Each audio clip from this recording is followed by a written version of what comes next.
what is going on in Iraq. I think these rebel forces, you've got various groups, but they are moving ever closer to Baghdad, taking one city after another. I think now they're about 30 miles outside of the capital.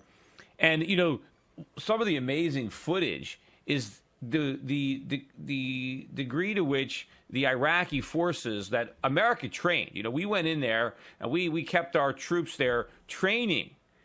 We recruited and trained this Iraqi army, and they're just surrendering without a fight. Even though they outnumber the rebels by maybe more than 10-1, they don't want to fight. They don't have any stomach for fighting, or they don't believe in the government that they're theoretically fighting for. So they're just giving up. They're throwing down their weapons and surrendering to a much smaller, but obviously a more committed group of people that are more interested in fighting or dying for the cause than are the Iraqi soldiers that we trained, risking their lives to protect the government that we helped install, but with which they really have very little confidence or very little loyalty, which is painfully obvious based on what is going on in this game. In this war. I was thinking about risk, how quickly they're toppling these armies. But here is the thing is, if this country goes back into the control of these radical fundamentalists, one of the groups that is part of these rebel forces is a breakoff group from the Al-Qaeda. And the reason that they split was because they were too radical. Can you imagine being too radical for Al-Qaeda?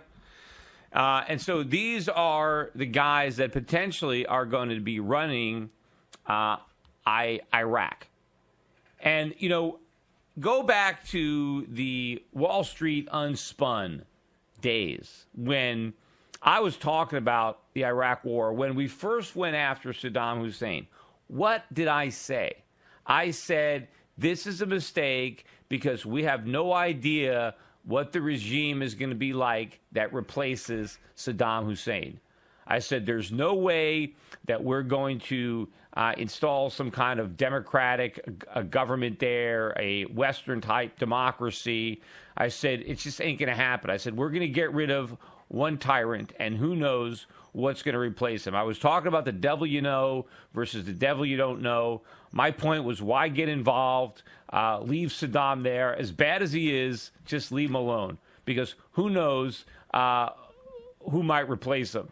It might be even worse than Saddam Hussein. So why get involved? Why spill American blood, spend American money, or not even American money? We had to go into debt. We had to borrow Chinese money to finance the Iraq war. So why go into debt, sacrifice our young men to get rid of one tyrant and just to see him be replaced by another? And all the time, we are making enemies abroad by sticking our nose in other people's business. I mean, if we want to contain Saddam, if we wanted to kick him out of Kuwait, I was okay with that.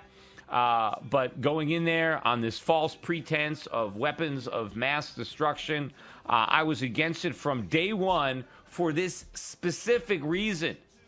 I knew just, from doing my little radio show that it wasn't going to work. So why couldn't all of the military intelligence figure out what I can easily guess what was going to happen in Iraq? I guess they didn't care. They just wanted a war. They just wanted a reason to go to war, so they concocted this nonsense about the weapons of mass destruction, and they were oblivious to the political realities of the region in which they were entering. They didn't even care. They just wanted to do what they wanted to do without any regard for the consequences.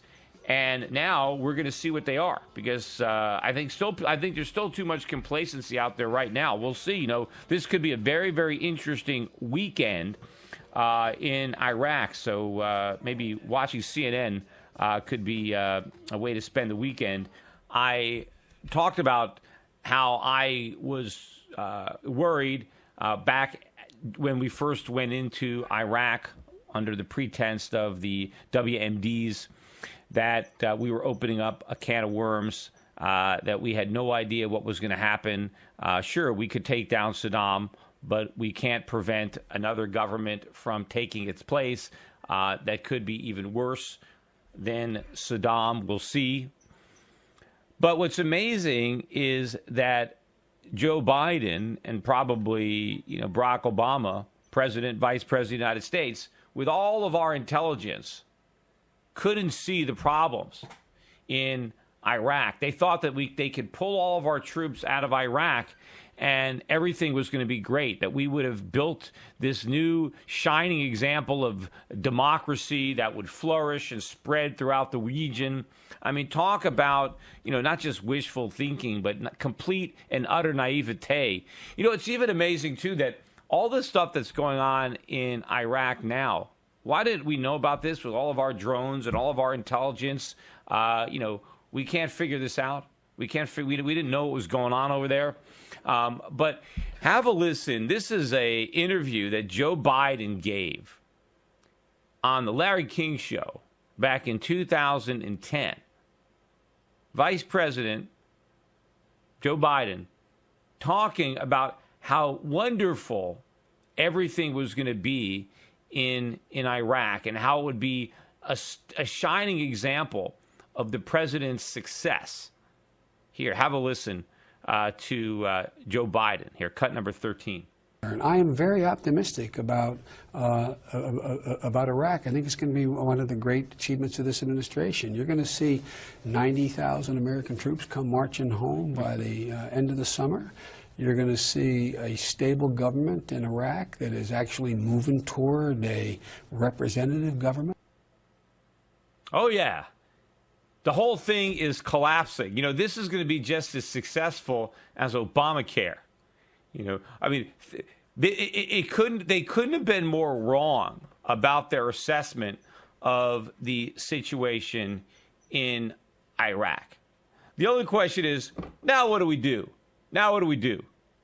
Do we go back in there? Do we bring the troops back into Iraq? Because they're going to have to be there forever. Or do we just allow this new group of terrorists to take over Iraq, and then we look like a bunch of idiots?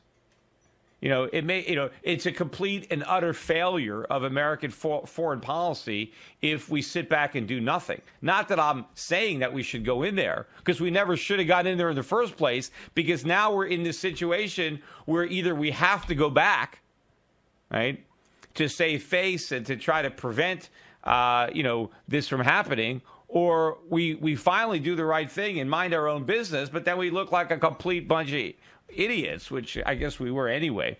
But this is not a good situation. No matter what we do, it's going to be bad. That's the problem. That's why we never should have disturbed this hornet's nest in the first place. But politicians, again, they don't care. Bush didn't care because this is happening on somebody else's watch. And maybe Barack Obama didn't care what was going to happen. Again, he didn't start the war, so he can always say it's not my fault, right? He could always just blame this thing on Bush. And I have a hard time arguing with him because Bush is the guy that decided to go in there, not Obama. He did decide to pull out. His problem was, underestimating what the effect would be. We trained these soldiers, and look at these pictures of these guys. They didn't even fire one shot. They just turned over their weapons. You have a few guys show up. Maybe there's 50,000 men surrendering to 1,000 guys. They could have obviously, beaten these guys, but they didn't want to do it. They didn't even no one wanted to risk getting shot. They were scared. Hey, they're not real soldiers. We pretended they were soldiers. But they caved at the first sign of battle. And probably because they didn't care. They don't care. They don't know what they're fighting for. They don't believe in anything. That was it. But it was our own naivete to assume that we could leave and everything would be just fine. It's not just fine. And who knows? Who knows how bad this is going to be? Maybe it won't be as bad as Saddam Hussein. We don't know. But maybe it'll be worse. But either way, it's going to look very bad for the United States.